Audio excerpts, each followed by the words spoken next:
Hello, everybody, and welcome to another edition of Charts with Dan. We've got a lot to break down this week, including the opening of Sinners, which is a really strong debut for an original film, for a horror film, and yet has received some coverage indicating otherwise. And so I'm going to break down the opening of the movie and some of the coverage that opening has received, as well as more box office numbers and streaming numbers. There are a couple things I wanted to get to, though, before I jump into that. First of all, I just wanted to send my love and support and thoughts to the faculty and the students at Florida State University. If you watch this channel, you know that I went there, or you should, because I'm usually wearing a hat or I have something on the set in nearly every episode. In case you haven't seen the news, there was a tragic shooting on campus at Florida State last week, and it's just, I look at the place where I went for 4 years and I think about how much like home it felt. And the fact that this is the second time in the last 10 years or so that students have been affected by this kind of violence is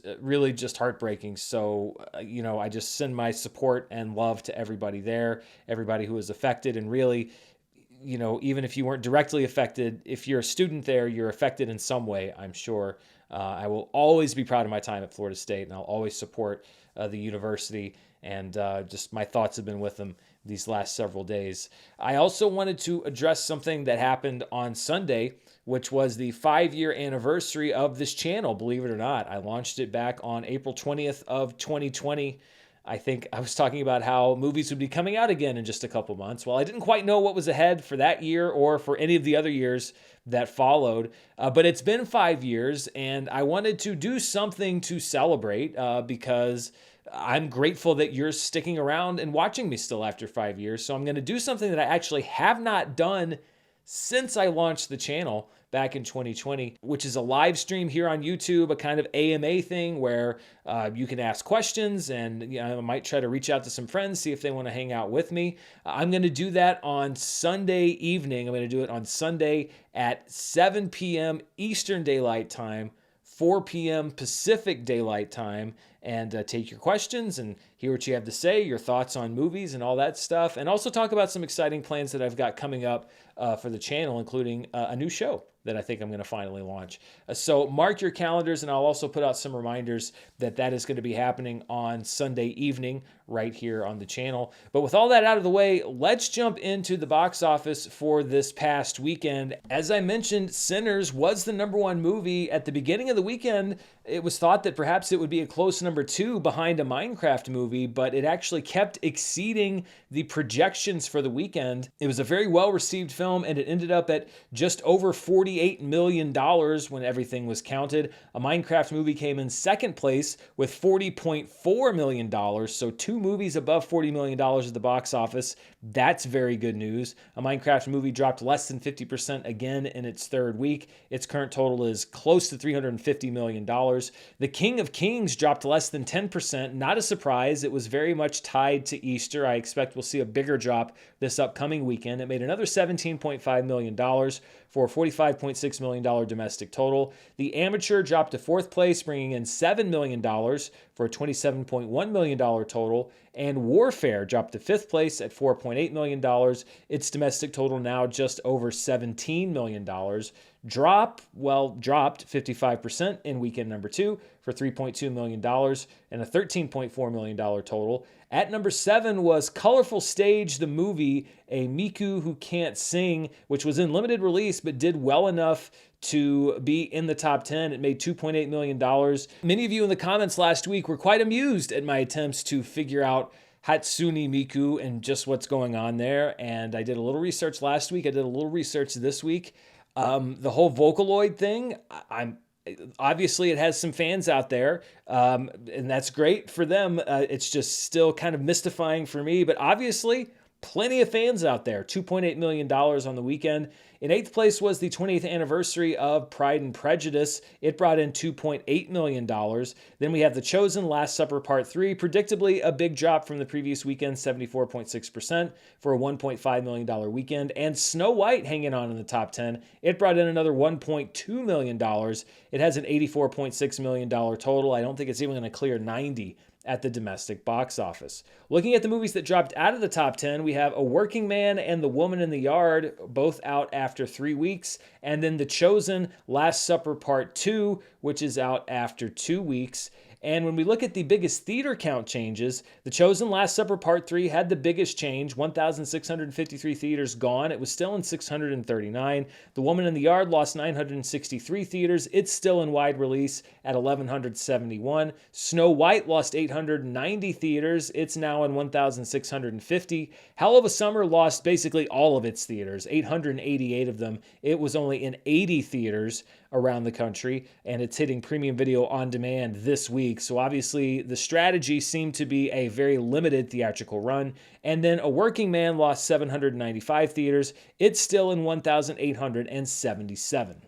And we also have our road to recovery, which the last few weeks is the first time it's actually looked like any kind of recovery after a horrible March. The blue line is the box office weekend average for 2015 to 2019. The red line is the average from 2021 to 2024. And for the third consecutive weekend, we are above not only where we have been the last few years, but right at the average pre-pandemic. I mean, really basically just on that line. Now, I do anticipate a drop below that blue line next weekend because that folds in the opening weekends of Avengers Infinity War and Avengers Endgame. That's why you see that big spike. So we're not going to hit that as we head into the summer movie season with the last weekend in April, this upcoming weekend. But still, it has been a very good recovery. I'm going to crunch the numbers next week to see what kind of ground we have made up. And speaking of the summer movie season, next week's show, 1 week from today, I will be making my picks for the 10 highest grossing movies of the summer domestically. I've been crunching the numbers and going through it in my head. This year is a tough year because there's like 6 or 7 that seem like no-brainers. And then there's about 10 movies that all seem to be possibilities for that like 8 through 10 spot. So I don't even know which movies are going to be on that list, but I will be making my picks right here. I'm going to put my money, well, no money's on the line, but I'm going to put my figurative money where my mouth is and give you those predictions for the summer box office right here on the show next week. So Sinners takes the number 1 spot with what I thought was a very impressive debut, an R-rated film, an original horror film, and it exceeded expectations. I think the positive reviews had a lot to do with it. I think the very positive audience response obviously had a lot to do with it. And let's crunch some of the numbers to see where it falls. First of all, it was the 3rd best opening weekend of the year, healthily behind Captain America: Brave New World, but ahead of Snow White and Dogman. And again, when you look at the other movies there, most of them franchise films, not all of them, but especially in the 30 to 40 plus $1 million range. So it's good to see Sinners that high up the list. Looking at original movie openings this decade, so in the 2020s, and again, original, my definition of that is not a sequel or directly based on a previous film, published work, or on real people or events. Sinners is the highest original movie opening of the decade. It unseats Nope, which previously had that mark at $44.3 million. Onward is in 3rd. If from last summer is at number 4, and Red One is at number 5. I know it has Santa Claus, and Santa Claus is a character, but that movie is not based on a specific published work, and that is the criteria that I use when determining what makes this list and what doesn't. For Michael B. Jordan, who basically starred twice in this movie, this was his 3rd best opening. It comes in, of course, behind Black Panther and then behind Creed 3, which he took the director's chair on. That opened to $58.3 million. Then we have Sinners in 3rd, Creed 2 in 4th place, although that movie opened on a Wednesday, as did Creed, which is in 5th place. That movie also opened on Wednesday. Those were Thanksgiving week openers, so those numbers would be even higher had those movies opened on a Friday. For director Ryan Coogler, it's also his 3rd best debut, behind Black Panther and Black Panther: Wakanda Forever. It did more than Creed at $29.6 million, and then, of course, Fruitvale Station, which did open in wide release to $4.5 million, but of course, even though it was in wide release, a much smaller scale than any of his other films. But these are his 5 movies, all very well received critically and by audiences. I think that he's one of the most consistent directors working today. In the pantheon of live-action vampire movies domestically, Sinners only needs to get to $82.5 million to unseat Bram Stoker's Dracula at number 10. Nosferatu, which came out at the end of last year, is at number 9. Interview with the Vampire is at number 8. Van Helsing is at number 7. The first Twilight film is at number 6. Now, number 5, It's embarrassing how much research I did to figure out whether or not to put I Am Legend on this list or not, because in the source material, they are very clearly vampires. In the movie version, it's much more of a hybrid vampire monster slash zombie thing. And so I sat for a minimum of 20 minutes trying to decide whether or not I should put I Am Legend on the live action vampire list or not. I decided to do it because it was based on source material where there were vampires, and a lot of that bled into, no pun intended, the actual movie. So I have I Am Legend at number 5, acknowledging that there's going to be some disagreement there. And then the top 4, I mean, Twilight just has a stranglehold on it. Breaking Dawn Part 1, Breaking Dawn Part 2, Twilight New Moon, and the box office champion, Twilight Eclipse. And I've said this on the show many times before, but it's still fascinating to me how close together all of the Twilight sequels were. Within $20 million of each other, all 4 of them. They had such a consistent audience that they were good at bringing out, but it was only that audience. You didn't really see a breakthrough past the first movie, but still, very successful films domestically, and we'll see if Sinners is able to leg out, and given the response, I think it should be able to make it onto this top 10 list. So all around, I think that the news was very positive for Sinners because it exceeded expectations. Like I mentioned before, it was an original movie, but there has been some discussion going on, not about the movie's performance necessarily, but about some of the coverage around that performance. And a lot of it has focused specifically on Variety. Variety is one of the Hollywood trade magazines where people like myself go to get insider information and things like box office reporting. It's one of several sources that I look at when I'm collecting box office analysis and formulating my own. They carry a lot of the information, demographics, etc. But there have been some rumblings about how they decided to cover Sinners in its opening weekend, because they noted that it had a strong opening weekend, but that they felt it was still a long way away from breaking even due to the movie's $90 million production costs. And the discussion isn't really related to that specific analysis, but how Variety's coverage of Sinners compares to how it's covered other movies in the past. So let's look first of all at what Variety said about the performance of Sinners. Quote, boosted by stellar reviews and Coogler and Jordan's popularity, Sinners collected a solid $45.6 million. This is based on the estimated number from 3,308 North American theaters. Those ticket sales marked the biggest debut for an original film since Jordan Peele's Us opened to $71 million in 2019. But Warner Brothers spent a staggering $90 million to produce Sinners before factoring in global marketing expenses, so profitability remains a question mark. This is an excellent opening for a period horror film. It should have a good run now, says David A. Gross, who runs the franchise movie consulting firm. However, he adds, the enormous production cost is going to cast a long shadow and set a high bar to profitability. And that's what's kind of rubbed people the wrong way is, first of all, a $90 million budgeted film, and I agree with this, opening to $48 million doesn't say to me that this movie may have difficulty turning a profit. That's actually not terrible, especially in the box office climate that we're in right now. Add to that the fact that Variety has covered many similar films that have made a similar amount of money at the box office and not covered it from that angle. For example, when Once Upon a Time in Hollywood opened several years ago, Variety's coverage said this, quote, despite glowing reviews, A-list movie stars, and a singular filmmaker who inspired an across-the-board studio bidding war, Quentin Tarantino's Once Upon a Time in Hollywood still represented a massive creative risk for financier and distributor Sony Pictures. Now it seems a risk well taken, as the studio marks a career-best opening weekend for Tarantino with $41 million at the domestic box office. The true production cost of Once Upon a Time is still a matter of great debate, though several individuals close to the project insist it was $110 million, which decreased to $90 million after Sony won a generous California tax rebate in an annual state lottery. So there are several similarities here. Reportedly, the exact same production costs, $90 million, a similar opening weekend, and even a movie that struck a bidding war in Hollywood because many studios were competing for Ryan Coogler's film, which ties into what I'm going to talk about later, and yet there was no mention there of Once Upon a Time in Hollywood's long road to profitability. And some people may say, well, that might be because Once Upon a Time in Hollywood did better internationally than we have seen so far from Sinners. But I read that entire article, and the international numbers are never mentioned once.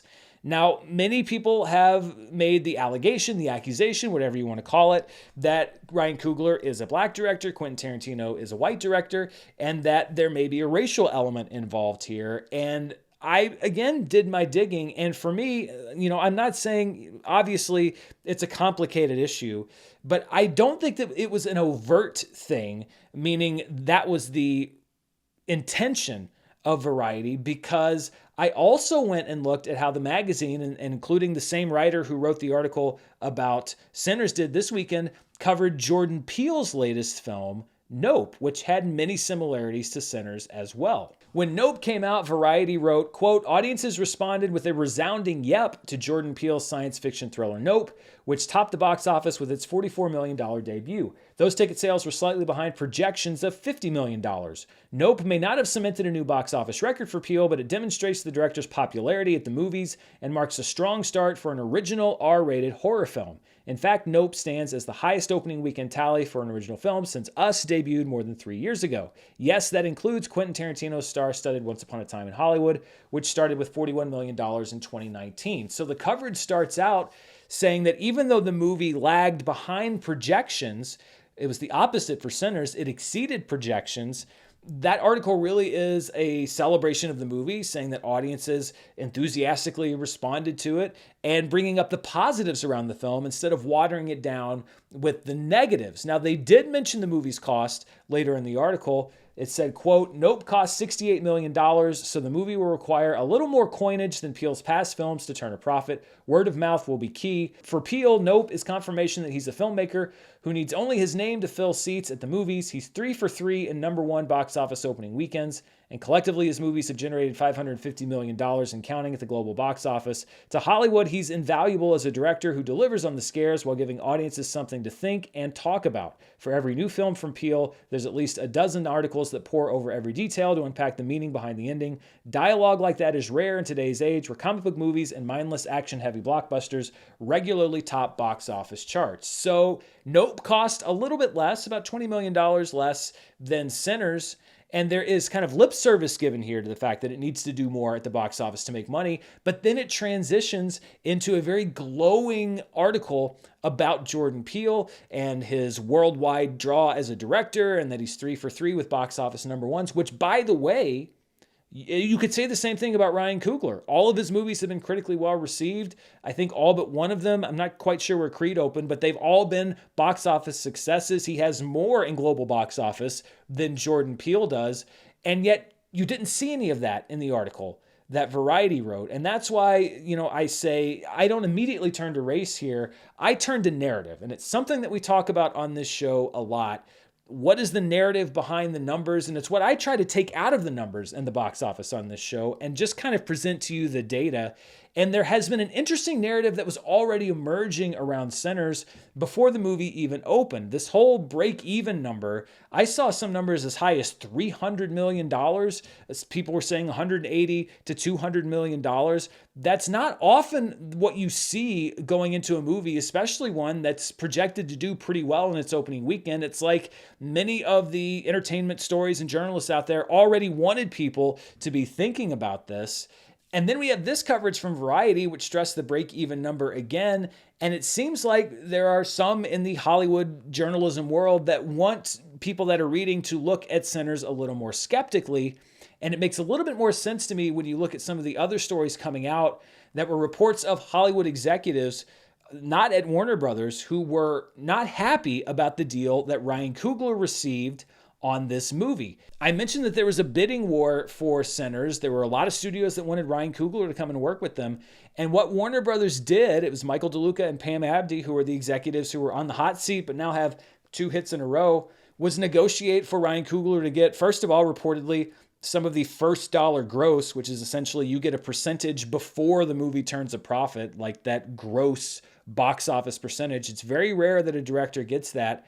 But he also gets the rights back to the movie after 25 years. So in 2050, Warner Brothers isn't going to own that movie anymore. Ryan Coogler is going to own that movie. And there were other executives who were talking to journalists saying, well, this is a bad thing for the studio system because now every director is going to want to do this. And if directors start getting the rights to their movies back, then it's going to be the end of the studio system because we rely on our libraries, et cetera, et cetera.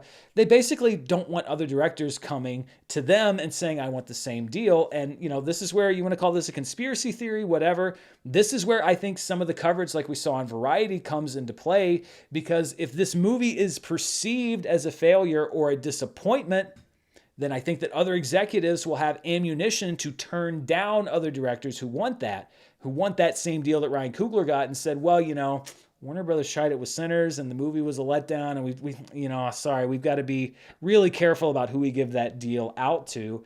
I do think, and I've mentioned here on the show before, especially the big Hollywood trades, they rely on information that they get from studios and from quote unquote insiders and everything else.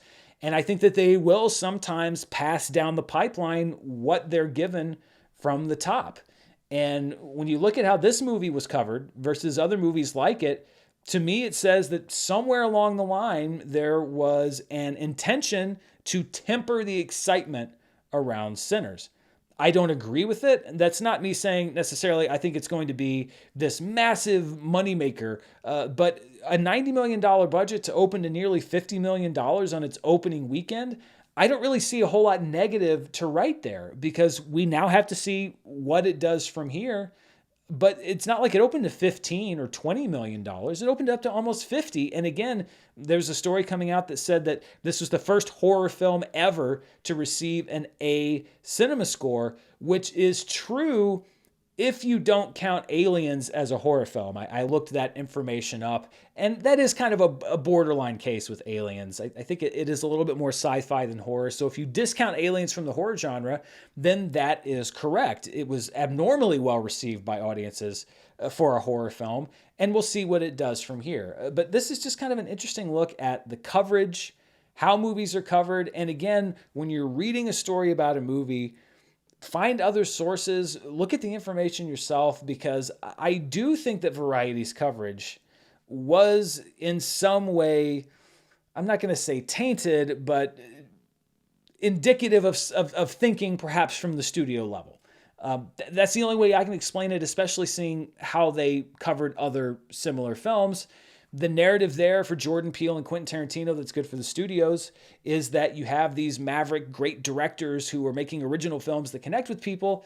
The narrative here that's good for the studio is that you have a really talented young director that had a really strong opening for his latest film, but it's going to be tough for it to make a lot of money. And, he did make that big deal that, I just don't know if it's going to be worth the risk. Again, maybe this is a box office conspiracy theory, but as always here on the show, that's just my take. We have so much more to get to, but before we do, I want to thank the sponsor for this week's show. This video is brought to you by Mando. Winter is about huddling inside trying to stay warm, but spring is about enjoying things outside, soaking up every minute of sun as the days get longer. But as those days get longer, the temperatures also go up, which means you need a deodorant that lasts as long as you do. I've been using Mando for over a year now, and I love it because I know that no matter how much I sweat or how hot it is, I don't have to worry about whether my deodorant is working. I'm confident that I still smell great, which is just one less thing to worry about, or for others to worry about. And if you want to stop worrying too, you can get $5 off a starter pack with my exclusive code and link by using the code DAN at shopmando.com. Mando is safe to use anywhere on your body and has been clinically proven to block odor all day and control odor for up to 72 hours. You can choose from a variety of great scents in solid stick or spray deodorant, and I also have a cleansing bar and deodorant wipes stocked in my bathroom at all times. No matter where you need to use Mando, it's there for you.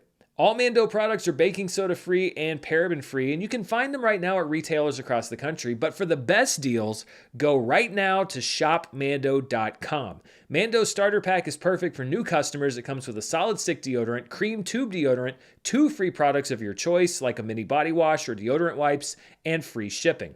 As a special offer for fans of the show, new customers get $5 off a starter pack with my exclusive code. That equates to over 40% off your starter pack. Use code code DAN at shopmando.com. That's shopmando.com. And also, please support the show and tell them that I sent you. Smell fresher, stage drier, and boost your confidence from head to toe with Mando. Believe it or not, there were other movies that were in the top 10 this past weekend, so let's look at those real quick.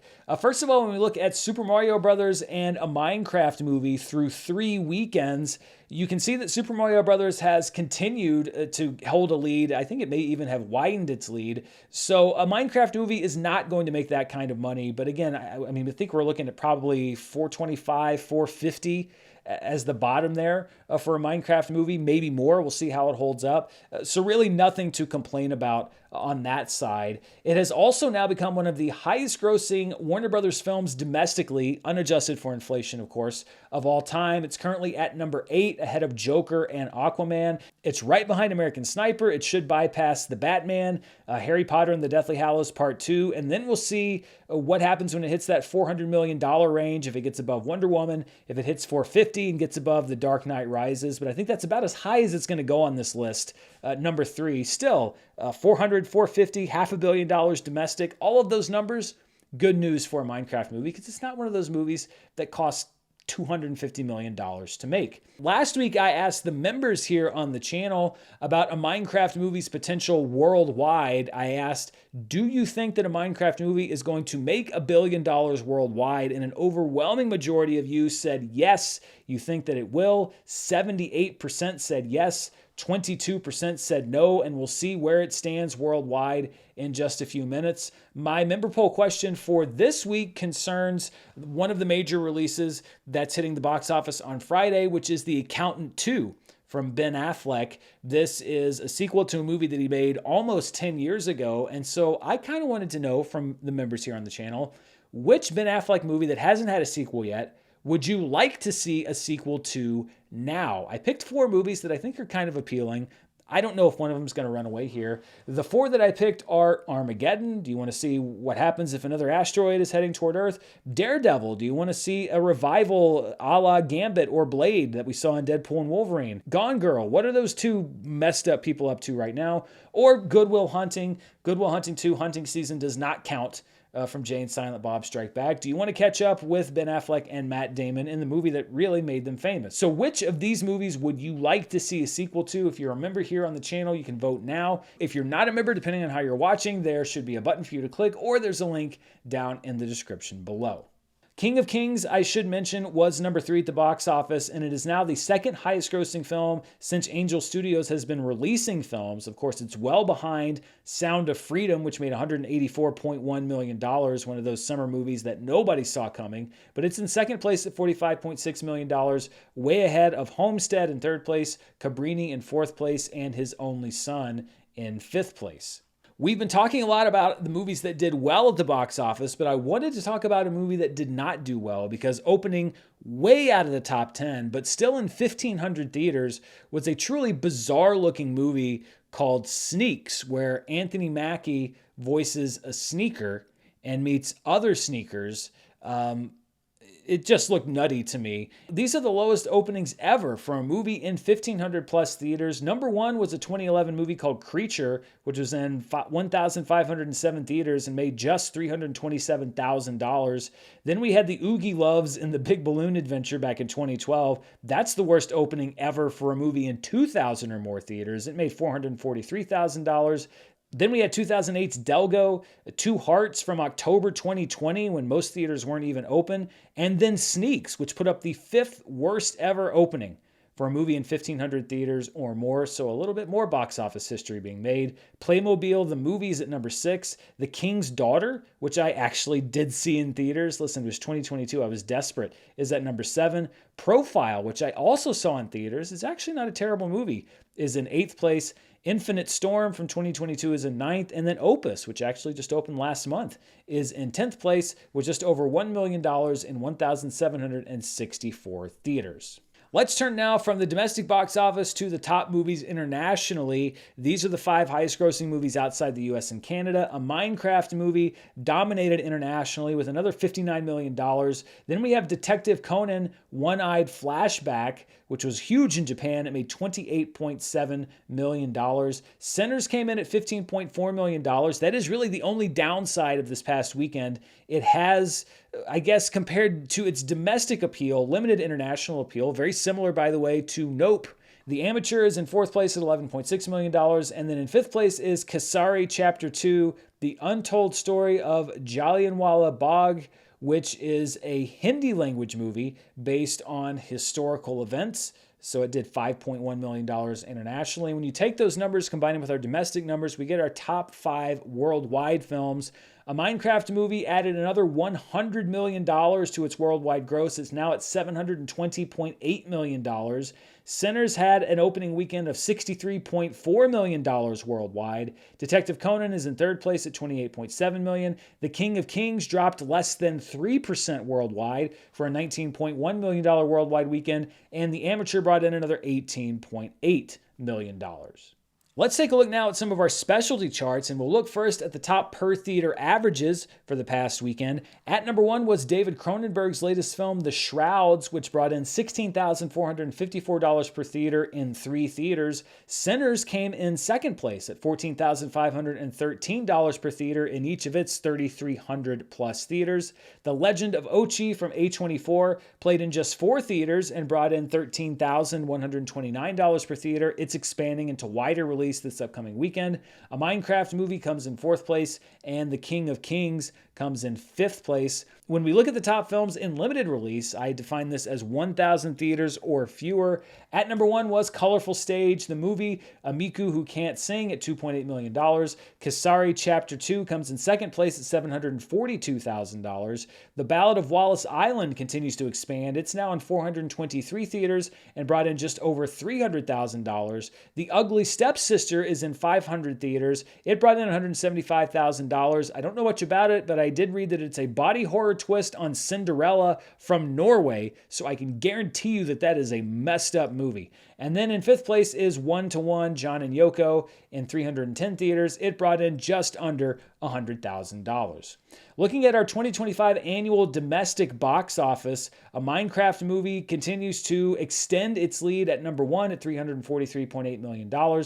Captain America Brave New World has breached the $200 million barrier. It's in 2nd place, followed by Dog Man, Snow White, and One of Them Days. Sinners enters the chart at number 6 with just over $48 million. Mickey 17 stays in 7th place. Paddington in Peru drops down to 8th. The King of Kings hits the charts at number 9. And The Monkey is down 2 spots to number 10. Den of Thieves 2, Pantera, and A Working Man are both off of the domestic top 10 list for this year. So that's all I've got for you at the box office. Let's look now at the world of streaming, and we will look first at the latest numbers from Netflix. This covers the week of April 7th through the 13th.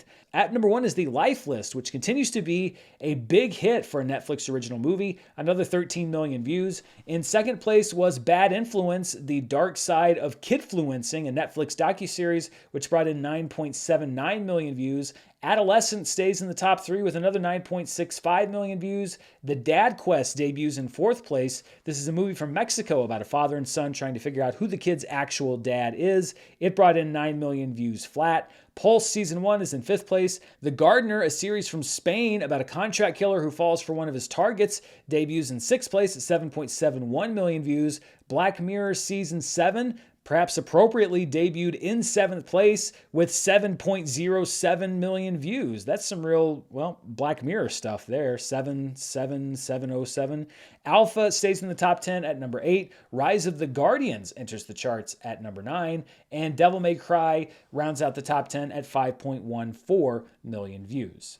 Looking at the most watched Netflix movies so far this year, Back in Action is a healthy number 1 at 146.26 million views, but The Life List moves up to number 2 at 66.63 million views. That moves Ad Vitam down to number 3. Counterattack stays at number 4. The Electric State moves down to number 5. So it's kind of doubtful to me whether it may even be in the top 10 by the time we get to the end of the year, which I think would be a disappointment for Netflix given the expense of making that film. The Secret Life of Pets 2, Kinda Pregnant, and La Dolce Villa are at numbers 6, 7, and 8. Despicable Me 4 moves up to number 9, and Plankton the Movie moves down one spot to number 10. Looking at the most watched programs in 2025 on Netflix, The Life List moves up to number 4, bumping Ad Vitam down to number 5. The Electric State moves down to number 7, and Zero Day moves down to number 8. Adolescence, Squid Game Season 2, and Back in Action are the only Netflix programs so far this year to breach 100 million views. And Adolescence is moving up the most viewed Netflix series since they started reporting numbers in 2021. It's now at number 6. It moves ahead of Dahmer Monster and Bridgerton Season 2. And depending on how long it stays on the charts, it's got a really good shot at passing both Bridgerton Season 1 and Stranger Things 4 to break into the top 5. Let's take a look now at the latest numbers from Nielsen. Now, these are domestic only compared to Netflix. Those were global numbers. And they're also delayed by about a month because that's how long it takes for Nielsen to publish the data. So this covers the week of March 17th through the 23rd. And we'll look first at the most watched movies. Moana 2 stays at number 1 with 18.8 million hours watched. Wicked debuts in second place with its streaming debut on Peacock at 15 million hours watched. The Electric State is in third place. Den of Thieves 2 Pantera debuts at a close fourth place, with Kraven the Hunter in fifth place. The Twister, Caught in the Storm, debuts in sixth place. Twisters returns to the chart, streaming on Peacock at 7.75 million hours watched. I think there's probably there were tornadoes in the news. I think people just wanted to watch a tornado movie that week. Trap is at number 8, Despicable Me 4 is at number 9, and Anora hits the charts at number 10 with its streaming debut on Hulu at 4.3 million hours watched. When we look at the most watched streaming movies of the year through March 23rd, Back in Action is at number 1. Moana 2 moves up to second place at 52 million hours watched. Despicable Me 4 moves down to number 3. The Electric State moves up to number 4. Kraven the Hunter, believe it or not, debuts on the chart at number 5. And then taking a step down are You're Cordially Invited, the first Moana film, Venom the Last Dance, Horizon Chapter 1, and Kinda Pregnant. Sonic the Hedgehog 2 is off the list. The top streaming weekly performances we've seen for a movie this year are now bookended by Moana. The best weekly performance was Moana's week 1 at 33.25 million hours viewed. Then we have Back in Action weeks 1 and 2, the first week of The Electric State, and at number 5 is Moana 2's second week at 18.8 million hours watched. These were the most watched streaming shows for the week of March 17th through the 23rd. Adolescence rises to number 1 at 24 million hours watched. The Residents on Netflix, though, debuted a close number 2 at 22.5 million hours.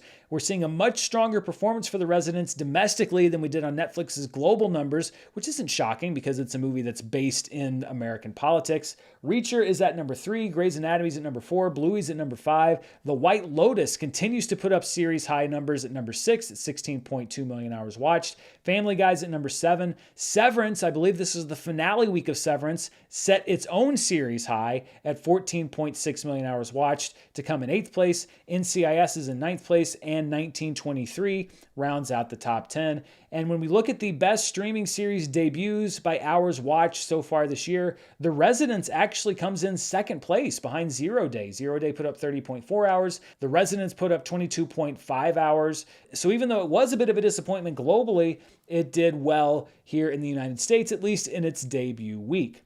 Looking at the top shows as far as watch time per available episode. So you take the total hours watched divided by the number of episodes that you could watch, and Adolescence runs away with it. Just over 6 million hours watched per episode in its first full week on Netflix, and I think that it was the beneficiary of the coverage, the news coverage, the social media buzz, everything that we saw about Adolescence as word spread. The Residents comes in second place at 2.82 million hours watched per episode. Temptation Island tops 1 million hours watched per episode, as does 1923. The White Lotus put up about 150,000 hours per episode. Reacher was at number 6. Severance put up 768,000 hours watched per episode at number 7. The Pit. This is the first time we've seen The Pit hit on the chart. Again, this was a show that built word of mouth and momentum, and now we're seeing it show up here on the watch time per episode chart at 647,000 hours per episode. Running Point is at number 9, and The Wheel of Time is at number 10. And Adolescence put up the best performance we've seen as far as watch time per episode this year by almost 1 million hours more than we saw on Zero Day's debut week, 6.01 million hours watched per episode to 5.08 million hours per episode. Squid Game Season 2, the first week of the year from December 30th to January 5th, is in third place at 4.79 million hours per episode. Then we have American Murder, Gabby Petito, and the second week for Zero Day at 4.1 million hours per episode. And a quick update as far as the most watched library streaming series of the year. The White Lotus is now in the top 10. Why is it considered a library streaming series for Nielsen's purposes? Because it technically is an HBO series. The numbers we're seeing here are only the streaming numbers, so it's actually more impressive because there are cable viewership numbers that we don't even see on this chart, but it's considered a library show because it is technically, according to Nielsen, an HBO show that streams on Max instead of a pure streaming original like Stranger Things or Bridgerton, etc. But still, it is the 9th most watched library streaming show of the year, which is more impressive, really, when you consider it's up against these multi-season juggernauts that we see all the time. Bluey, of course, is still at number 1, followed by Grey's Anatomy. Family Guy climbs up to number 3. Bob's Burgers drops down to number 4. And The Big Bang Theory rounds out the top 5. And those are all the charts I have for you this week. I did want to note for you, though, before we go, some of the streaming series, streaming movies, and theatrical releases you might be interested in this upcoming week. First of all, tonight on Disney+, I've been looking forward to this. It is the Season 2 premiere of Andor. They will be premiering the first 3 episodes at 9 p.m. Eastern Time, and then the rest of the season will be released in 3-episode batches over the next 3 consecutive weeks. I'm actually glad that Andor is doing it this way. I just rewatched season 1 and remembered how much I felt like those episodes should have been released in batches because they feel like little mini TV movies. Obviously, Tony Gilroy and Disney felt the same way for season 2. Today, also, Hell of a Summer hits premium video on demand. Those are those higher priced rentals. So if you missed it in theaters, you can check it out on PVOD. And in theaters tonight and also on Thursday night is the Sneak Peek Showcase, which will give audiences a look at many of the trailers and other material that debuted at CinemaCon a few weeks ago. So if you read about all the trailers that the people at CinemaCon got to see, you can check out the Sneak Peek Showcase tonight and also Thursday night. Speaking of Thursday night, Pink Floyd at Pompeii will be debuting in many IMAX theaters. They'll also be showing it on Sunday night. This is a re-release of the band's 1972 concert film of their performance at Pompeii. It's a 4K remaster from the original 35mm film. You Season 5 also debuts on Netflix Thursday. This is the final season of the series, which began in 2018 as a Lifetime original series, and it will have 10 final episodes. Then looking at what we have in theaters this weekend, I mentioned before The Accountant 2 will be in theaters nationwide. Ben Affleck, John Bernthal, and more will return for a sequel to a movie that I'm actually going to revisit because it's been a very long time since I saw the first one. I want to refresh myself before seeing part 2. Also hitting theaters is Until Dawn. David F. Sandberg directs this adaptation of the 2015 video game. David F. Sandberg and horror, they usually go pretty well together, so I might have to check that out. Star Wars Episode 3, Revenge of the Sith, is celebrating its 20th anniversary, and it will be hitting theaters again this weekend. It's actually projected to do pretty well at the box office, so we're going to talk about it, I'm sure, on next week's show. I mentioned earlier that The Legend of Ochi will be expanding into many theaters this upcoming weekend. In limited release and also available on premium video on demand is a movie called Winter, Spring, Summer, or Fall. It debuted nearly a year ago at Tribeca and stars Jenna Ortega and her Wednesday co-star Percy Hines White. This was the release strategy for the film for whatever reason. So yeah, new Jenna Ortega hitting some theaters, but mostly premium video on demand on Friday. In limited release is Cheech and Chong's Last Movie, which releases Friday. More of a documentary than the comedies that they have become famous for, looking back at their career. Also on Friday, I'm looking forward to this one, is the debut of Havoc on Netflix. Tom Hardy stars as a detective fighting his way through the underworld. This movie was written and directed by The Raid and The Raid 2's Gareth Evans. It's his first film since 2018's The Apostle. And I mean, I love The Raid and Raid 2, so I'm going to be checking that one out for sure.